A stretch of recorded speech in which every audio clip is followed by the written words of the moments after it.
Salam rahayu, salam satu napas, salam seduluran. Ing tatanan iki sedulurku kabeh, aku Kang Sujito mbenahi urip utuhe swara.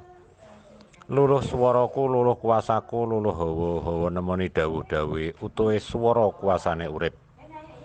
Urip-uripe menungsa diuripi karo kuwasa kuasane menungsa dititik karo swarane wujud. Ana wujude urip, ana kuasane urip, ana lungguhe urip. Wujude urip kuwi diuripna karo cangkeme menungsa sing diarani umume sifat. Uripe kuwasa kuasane menungsa diswarani ana kuasane hawane urip tapi ora ngerti apa sing diutuhi urip. Lungguhe urip ana kuasane wujud, wujude dawuh, dawuhe dawuh nekani utuhe dhewe.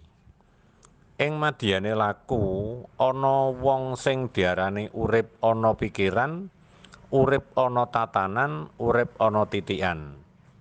Urip ana pikiran, pikirane sifat menungsa umum padha ngomong lek aku iki urip, lek aku iki roh wong urip. Ana pikirane urip. Ing kono irip-iripe menungsa, ibarate menungsa urip kuwi padha karo wong cerita.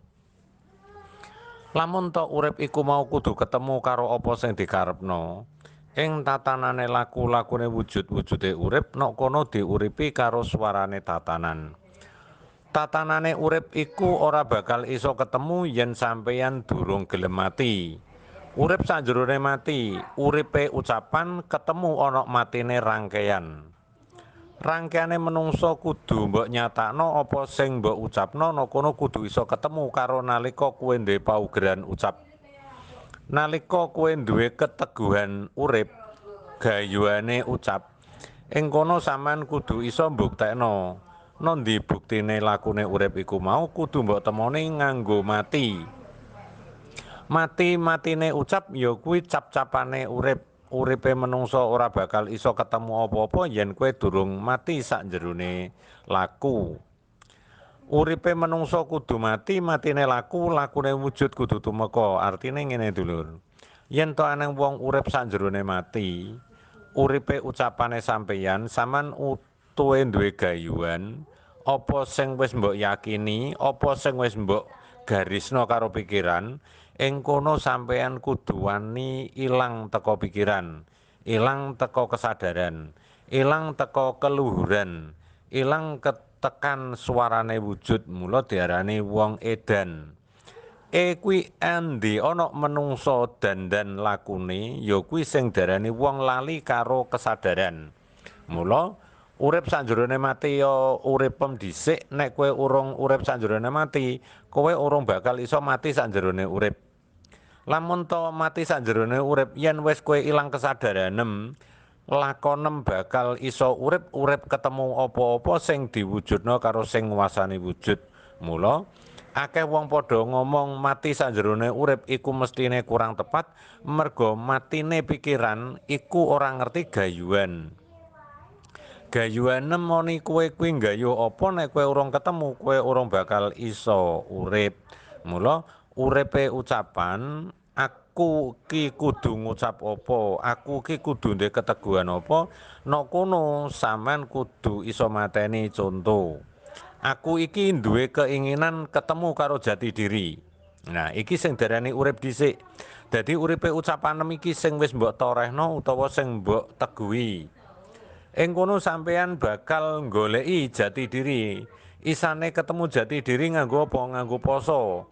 Poso masane apa ena kono kudu ketemu merga matine rangkaian yaiku ilang kesadaran. Mula enenge jati diri mlebu kuwi nganggo kaya wong stres. Lah wong stres kuwi ora stres munggo sifat, tapi stres munggo urip. Uripe menungsa bakal ketemu karo uripem dhewe ya kuwi awakem dhewe nemoni pikiranem dhewe. Tapi sampean ora bakal iso yen sampean ora gelem poso nganti laku wujud.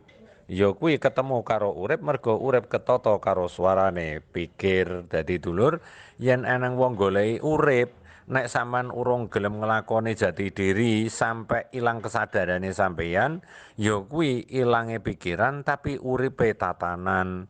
Mula akeh wong wedi golek jati diri mergo diarani stres. Kamangka stres kuwi sejatine tatananane resike pikiranem, mergo nek sampean ki wis resik pikiranem, resik atinem, resik titikanem, resik lakunem, krana sampean mlebu karo jati diri dadi sampean iso urip. Urip iso ngerti dawuh apa-apa, iso krungu dawuh apa-apa, mula ana kono bakal diarani wujud sejatine laku. Dadi dulur gampangane tembungi ngene dulur ya. Sapa wong sing pengen urip kuwi kudu mati dhisik. Dadi nek mati sanjerone urip, nek sampean mati dhisik, sampean ora bakal iso urip mergo sampean ora duwe gayuhan. Lah wong gayuhan kuwi kudu mbok nyatakno. Aku pengen ketemu jati diri. Nah, urip pikiranem. Aku kudu goleki, nanti goleki, kudu ilang kesadaran. Lah ilang kesadaran iki piye? Ya iku mau poso supaya sampean iso ngendhaleni hawa tapi sing ngendhaleni ora sifat. Mulane Kang Jito ngarani kowe ora usah goleki apa-apa. Penting kowe kuwi poso. Ngono wis poso kowe mlebu nang gone luluhe swara, nek kono kowe engko bakal ketemu sapa sejatine urip. Kang mongko urip kuwi engko bakal ketemu ya uripem dhewe sing bakal mejang, ya uripem dhewe sing bakal dawuh. Mula dawuh sing didhawuhi gampang. Swarane ilang tapi ketemu swara. Mula akeh wong sing ngarani jere makhluk lain, jerene alam lain. Kang mongko ya alam ki awakam dhewe ki lambange uripem kuwi. Mula darani alam ki ya kuwi awakem, lam kuwi lambange urip ya enenge ucapan. Mula simbole urip kuwi enenge napas, lambange urip enenge ucapan. Urip nek isa eneng napase, iso ngucap kuwi tandane sempurnane laku kuwanakane wujud. Mula dulurku kabeh, ayo padha laku jati diri kanthi lungguh jati diri, diri pribadi luhure wujud. Mulyane menungso ora ana kejaba sing wis iso nglakoni wujud. Wujud sing kaya piye ngene. Gusti, kula nyuwun dhateng panjenengan. Mugi-mugi napa sing kula suwun panjenengan sembadani. Nah, nek wis iso oleh jawaban teka nggone sing maha wujud tatananane kane dawuh iku mau, iku diarani wong mulya-mulyane urip. Ibarat padha karo ngene, sampean Pak aku njaluk dhuwit. Nek bapak langsung nyauri, iku tandane luhur-luhure menungso nduduhi swara langsung dijawab. Lah nek sampeyan nguasani tembung kok urung ana sing jawab, tandane sampean urung ketemu dudut dedeke lakune urip. Mula tatanane urip kudu ketemu yen sampean wis wani natakno urip sampean kudu wani kaya wong edan. Kamangka edan kuwi endi ana wong gelem dandani laku, dandani ucap, dandani swara, ing kono bakal ketemu karo swarane sampean dhewe. Mula diarani bentata uripem utawa tembung bento. Lamun to sampean diarani gendeng nggih dengerno uripem, gegeh iku gagah iku guguh iku kuat. Gagah ana ucapanem dhewe. Dengerno ngrungokno, dengerno ngertenono utamanakane dawuhem dhewe. Mula wong urip aja syukur ngucap syukur ucap-ucapan wae nek sampean urung wani ngadepi sapa ta sejatine kane kowe. Mula dulurku kabeh kuwi tandane wujud ora ana sapa-sapa kejaba urip sejati. Mula urip diuripno pikirane urip ditatakno yen ana menungsa urip kudu wani ngadepi urip, merga uripe menungsa kuwi kabeh padha goleki nondi papan dununge urip. Papan dununge urip diuripno ana ucap. Ucap iku krana maca swara nekani swara nduduhi urip. Urip ora bakal iso mbok nyatakno yen kowe ora iso nguasani dawuh. Mula akeh omongan sing padha kemlewang metu teka tatanan ning kabeh pikiran ora nyandak merga kuwi jere dianggep omong syukur angger gelem ngumandang.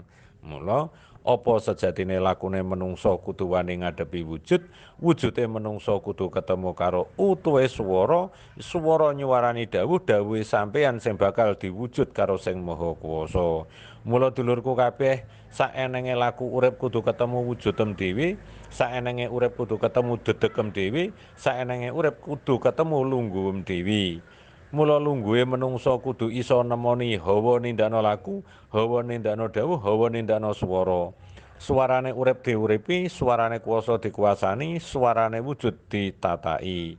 Luluh swara tumeka aku iki wujud, wujude menungso, menungso sing tak kuwasa, kuwasa kuasane wujud. Ing kono wujudem dhewe kuwi ya sing maha kuwasa, merga sing maha kuwasa nguasani menungso. Menungso tanpa dikuwasani karo sing maha wujud ora bakal ana nekane dawuh-dawuhe sing maha urip. Uripna uripem dhewe, suwarakna ucapanem dhewe. Mula dulurku kabeh, lamun ta ana dulur sing urung wani nglakoni jati diri, nemoni uripe sing sejati, aja pisan-pisan pengen ketemu diri pribadi. Mula diri pribadi kuwi ya lakunem dhewe, ya ucapanem dhewe, ya swaranem dhewe, ya lungguhem dhewe, ya duduhem dhewe, ya woh-wohanem dhewe, ya ana nekani luh swarane utuh utama nemoni kowe dhewe. Mula dulurku, aku Kang Sujito ora ngguroni sampeyan, ora nyirnakne pikirane sampeyan utawa nyepelekne utawa ngina sampeyan utawa ngrendahno sampeyan, ora bakal aku ngelok-ngelokne sampeyan. Mula menungso kudu wani ngadepi lakune dhewe, merga sejatine urip tandani ndakna wujud, merga sing maha kuwasa dhewe sejatine sing nata. Nalika menungso dibuka akeh sing iso paham, tapi nalika ditutup kuwasane wujud ya akeh sing bingung. Dadi laku jati diri iki dulur, yen kowe urung wani tatak nglakoni apa sing darani laku diri pribadi, ngadili diri pribadi, nguasani diri pribadi, ngumandangno wujude diri pribadi, nemoni luh suarane diri pribadi, ya kuwi sejatinem dhewe ning akeh wong sing wedi bayang-bayang. Mula bayang-bayang semu iki bingungno laku, merga urung mlaku wis wedi kira-kira engko nek aku stres piye, kira-kira aku nek deloki wong edan piye. Kang mongko stres kuwi manjing ana kiasan, nek ora resik pikirane ora bakal iso ketemu jati diri. Sing darane resik ya merga riwayate urip ora nemoni apa-apa, merga sejatine urip kudu ketemu karo sing nguasani wujud. Mula yen eneng dulur isek ragu-ragu kelebu ucapan aku engko nek diarani wong gendeng piye, sejatine gegeh iku guguh, guguh iku kuat, kekuatane urip iku kudu iso memahami ucapane dhewe, ndengerno pikirane dhewe, ketemu karo sing nduduhi lakune dhewe. Yen eneng wong wedi diarani koplak merga kokohana kuasanem dhewe, hawa-hawanem dhewe, ya teka ucapanem dhewe kuwi papakna lungguhe lakunem dhewe. Mula yen dipapakna lungguhe lakunem dhewe ya teka ucapanem dhewe, ngunduh tatanane urip ya iku sing darani sejatine wujud. Ing tatanan iki dulur, aja nglakoni murka apa wae yen kowe urung wani ngadepi urip. Lamun to kowe wis ketemu karo sing nguasani ucapan, ing kono sampean bakal ngerti yen urip iki sejatine cerita. Ning cerita sing ora beda karo apa sing mbok trima. Lamun to trima-trimane wujud ya iku kowe kudu nglungguhna swara dhisik, nandhakno dawuh ngene dulur ya. Swara aku iki sing ndi? Wujud aku iki sing endi? Luluh aku iki sing ndi? Urip aku iki sing ndi? Utuh aku iki sing endi? Jiwa aku iki sing ndi? Titik uripku aku iki sing ndi? Kuasaku iki aku sing ndi? Coba sampean ngucapa di antara kuwi, dawuhe piye, janji swara tumeka kuwi piye, engko sampean mesti bakal iso nindakno apa sing darani urip selamet. Sedulurku kabeh, sadurunge Kang Jito nutup tatanan laku, kendaline laku, wedarane urip, sing diarani urip sak laku-lakune ya kuwi mujudna apa sing dialami Kang Sujito dhewe. Mula ceritane Kang Sujito nyampari sedulur-sedulur kaya ngene iki, awale Kang Sujito duwe keteguhan kaya iki dulur, rungokno tembung iki kudu mbok pahami tenan. Iki sing diucapno Kang Jito saben-saben iki tembunge. Gusti kula nyuwun tansah pinaringana tinarbuka cipta sasmitane diri pribadi kula. Waskitane diri pribadi kula, wicaksanane diri pribadi kula, luhure diri pribadi kula, mulyane diri pribadi kula, teguhe diri pribadi kula, kasembadane sabda pangucap panyiptane manah batin kula, sucine diri pribadi kula, luhure diri pribadi kula, mulyane diri pribadi kula, wujud kasunyatan kesembadan napa sing dados kuwasa nekani ucapan kula. Ing kono ucapan iku selalu tak ucapno saben wektu, Dulur. Saben aku mari laku wujud apa wae ing wektu tentreme aku langsung lungguh sila ngumandangno swara kuwi tapi ya pasane ora kenek keri. Ing tahapan aku nglakoni dawuh sing kaya kuwi tandane sing Maha Kuwasa lagi nyuwarani aku dikongkon ngumandangno supaya kumandang kuwi tumeka wujud. Ing tahapan Kang Sujito terus laku hingga Kang Sujito dinobatno dadi wong edan sing umum. Mula Kang Sujito iso nrimo tembung iblis, nrimo tembung dajal, nrimo tembung sesat, nrimo tembung bujat, nrimo tembung apa wae sing ora pantes munggahe umume tembung sing ana umume manungsa ning Kang Jito bungah merga Kang Jito didhawuhi karo sing maha wujud ya kuwi wedharan-wedharan ing antarane Kang Jito diarani sesat sekuwi sesah-sahane urip sah-sahane laku titikane wujud.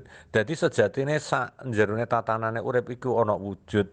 Nanging Kang Sujito ora gelo babar pisan karo sapa ae sing ngelokno, sapa ae sing ngumandangno utawa sing nyetempel utawa sing nobatno Kang Jito, merga Kang Jito iso nrimo apa wae sing dikumandangno wong-wong kuwi ning kandhane manungsa, wong-wong urung teka apa sing dikarepno Kang Sujito. Mula dina iki dulur, sampean tak wahi arahan kaya ngene iki supaya sampean bener-bener paham karo apa sing darani urip, lakune wujud. Urip ora bakal teka yen kowe urung iso mati karo laku. Mula urip sanjerone mati, mati lakune urip. Yen kowe iso mati lagi diuripno, yen wis urip kowe dinyatakno, yen wis dinyatakno kowe bakal dipapakno, nek wis dipapakno kowe bakal didedekno, nek wis didedekno bakal dilului, nek wis dilului kowe bakal dilangkahno. Nek wis dilangkahno bakal diyuh-yuh swara ya kuwi nerima wujud sing tumeka selamet. Wujud wujudku, wujud kuasaku, wujud jati diri, wujud tumeka lungguh selamet. Dulur, lamun ana kilape tembung Kang Sujito njaluk ngapura, lamun ta ana sisip oleh nyampekno Kang Sujito njaluk sepura. Ing tatanane Kang Sujito nyambung dulur raket rumakete seduluran, wujud kanthi slamet tumeka sekabehan. Muga kabeh sedulurku sing padha ngumandangno laku jati diri, aja sampe ana sing ketriwal ing tatanan, aja sampe ana sing kesalahpahaman. Ing kene Kang Sujito mujudna apa wae wujude tatanan, ya iku mujine Kang Jito. Ayo dulur padha gumregah, padha gumrenggah ngelakoni laku jati diri, lungguhi aja goroh. Kudu jujur, aja dendam utawa aja sombong. Adile diri pribadi iku sing ndadekno wujud selamat. Salam rahayu, salam seduluran, salam sekabehane wujud ana ndi wae. Kanggo nambahi kahanan regenge laku-lakune wujud Kang Sujito matur suwun, wujud kanthi slamet.